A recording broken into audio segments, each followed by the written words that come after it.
សាត់ទៅពូជយើងក៏ឃ្លាតគ្នាអ្នកជាមនុស្សស្និទ្ធស្នាលជាទីប្រឹក្សាខ្ញុំជួនកាលពេលស្ដាប់ចម្រៀងធ្វើឲ្យខ្ញុំយំ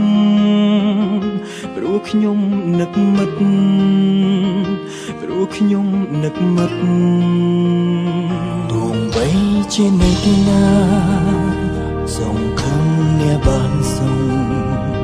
នាងគឺជាមនុស្សសំខាន់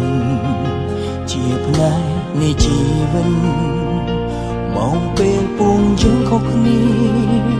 ប៉ុន្តែនៅដូចដួងចិនព្រមខ្ញុំគិតមិត្តព្រមខ្ញុំគិតមិត្តដងហើមខ្ញុំគិតដល់អ្នកជាកម្លាំងចិត្តធ្លាប់ប្រាប់ខ្ញុំឲ្យសម្លឹងពីភូមិលោកឲ្យសង្ឃឹមដូចពន្លឺព្រះអាទិត្យលើមេឃី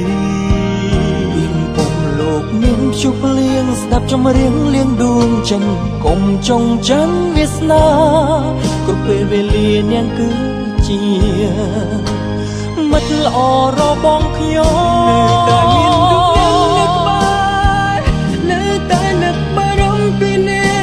កសូមអ្នកថែរក្សាខ្លួនឯងកុំមកឈឺជំនួសខ្ញុំដែលមិនអាចថែអ្នកបើសិនមិនមានបញ្ហា